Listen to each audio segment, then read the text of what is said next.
नमस्कार। आज हमारे साथ एक ऐसे शख्स मौजूद हैं जिनको कभी पप्पू यादव जी क्या नहीं कहे थे, जिनके कारण सर के ऊपर जो है केस भी हुआ था और आज जो है ये मसीहा के तरह अपना जान पे खेल के जो है वही पप्पू यादव के लिए खुलेआम सपोर्ट करते हैं। सर आपका हमारे स्वागत है चैनल में। जी शुक्रिया।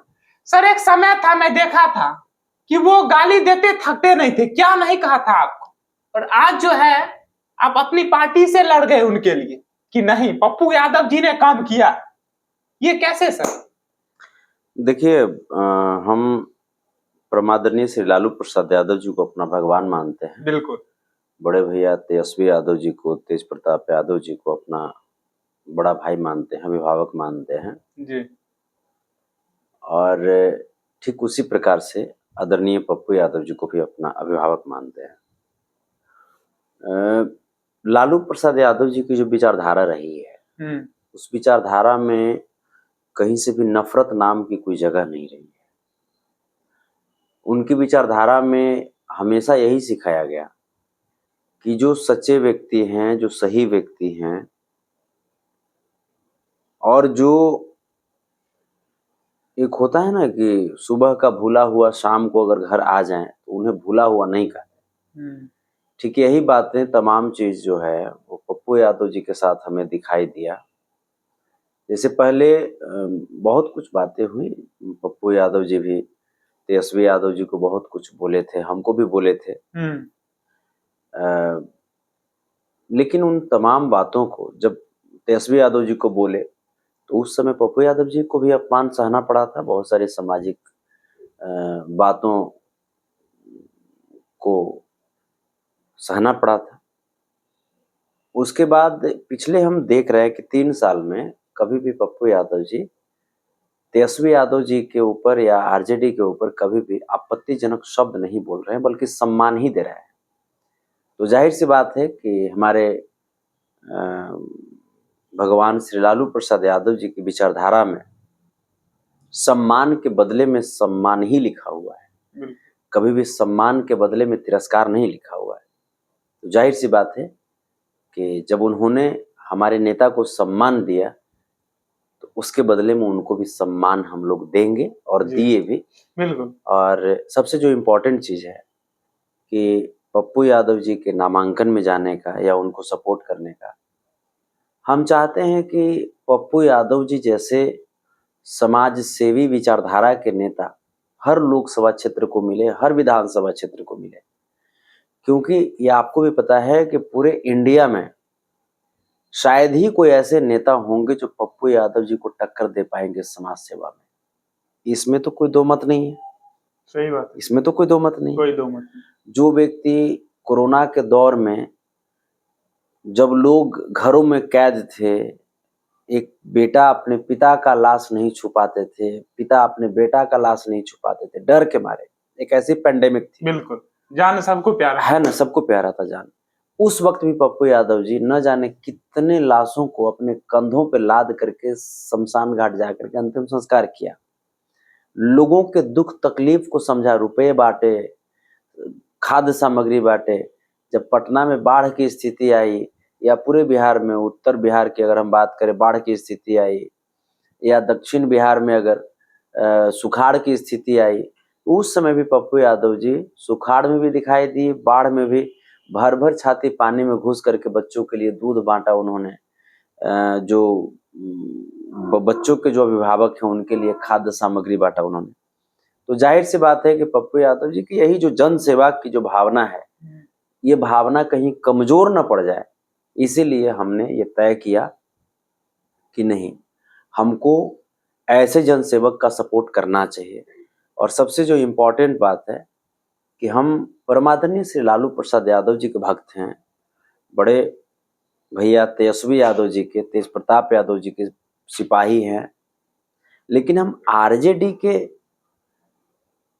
सक्रिय सदस्य नहीं हैं। अच्छा, अभी तक आपने सदस्यता नहीं लिया? हमको किन्हीं के द्वारा अभी तक सदस्यता नहीं दिलाई गई। आप यदुवंशी सेना के राष्ट्रीय अध्यक्ष भी? हाँ, यदुवंशी सेना के राष्ट्रीय अध्यक्ष हमें परमादरणीय श्री तेज प्रताप यादव जी के द्वारा बनाया गया, जो कि हमारे संरक्षक भी हैं और डीएसएस के राष्ट्रीय प्रधान महासचिव के पद पे भी हमको क्या बैठाया गया।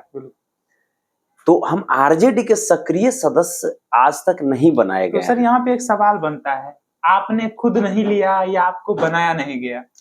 देखिए, आरजेडी बाय बर्थ मेरे खून में है। अभी तक हमको कोई भी लोग आरजेडी की सदस्यता नहीं दिलाए, तो जाहिर सी बात है कि जब आरजेडी की सदस्यता अगर हमको दिला दिए होते लोग, तो हम एक पार्टी का प्रोटोकॉल होता है उसमें बंध जाते।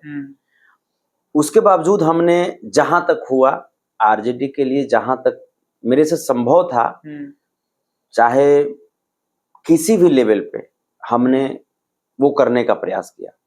लेकिन अब चूंकि बातें हैं कि हम यदुवंशी सेना के राष्ट्रीय अध्यक्ष के रूप में हमें ये निर्णय लेना था कि पप्पू यादव जी को सपोर्ट करें या नहीं करें, तो जाहिर सी बात है कि ये पद हमें ये आदेश दिया कि इस पद पे बने रहते हुए हम अपने समाज के लोगों को कभी टूटने नहीं देंगे। हमें जिम्मेवारी इसलिए ना मिला, बिल्कुल बिल्कुल, कि अपने समाज के लोग जो कहीं पे अगर तकलीफ में हैं, उनके आंखों में अगर आंसू हैं, तो उनकी आंखों के आंसुओं को पोंछने का प्रयास करें। पप्पू यादव जी हमें लगता है कि इस हिंदुस्तान में 2024 के लोकसभा चुनाव में सबसे ज्यादा वोटों से जीतने वाले कैंडिडेट बनेंगे। मिनिमम 4 लाख से नीचे वो नहीं जीतेंगे, 4 लाख से ऊपर वोट से जीतेंगे। क्या बात। और राज्यसभा की सांसद है कांग्रेस से, उनकी पत्नी, क्या लगता है वो कांग्रेस का यानी कि महागठबंधन का साथ देंगी या अपने पति का? वो तो आपको मैं बताता हूं, मैं भी अगर आरजेडी का सक्रिय सदस्य होता तो जाहिर सी बात है कि मैं आरजेडी से हट करके कहीं नहीं जा सकता। लेकिन वो तो ये बात तो सर वो तो कांग्रेस की है। वो कांग्रेस की हैं, तो जाहिर सी बात है कि एक पार्टी का प्रोटोकॉल होता है, तो प्रोटोकॉल से आप नहीं हट सकते हैं। राजनीति में न कोई सगा होते हैं न कोई पराया होते हैं। राजनीति में न कोई परमानेंट मित्र होते हैं न कोई दुश्मन होते हैं। संभावनाओं का खेल, संभावनाओं का दौर होता है, सब स्थिति परिस्थिति की बात होती है। तो ये तो अब तय उनको करना है, लेकिन मैं जहां तक जान रहा हूं, क्योंकि मैं एक सामाजिक सोच के अनुसार, एक सामाजिक विचारधारा के तहत मैं पप्पू यादव जी को मैं बिल्कुल अपने तन मन धन से समर्थन किया हूं। और उनका जो एक मुहिम है कि 1 वोट 1 नोट, उसके जरिए मैंने 1 रुपये का आर्थिक सहयोग उन्हें किया है। मैंने किया है आर्थिक सहयोग, मैं आपको दिखा देता हूँ। मैंने आर्थिक सहयोग करके मैं अपना जो मेरा फेसबुक पेज है संतोष रेणु ऑफिशियल, मैंने उस पर भी पोस्ट किया। क्योंकि देखिए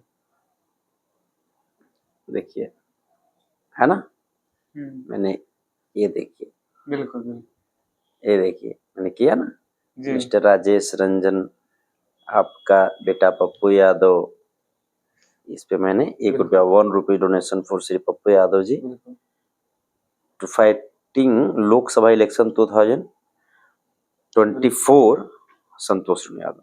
तो ये जो चीजें हैं, हम हर तरीके से तन मन धन और स्वच्छ निर्मल भाव से पप्पू यादव जी के साथ खड़े हैं।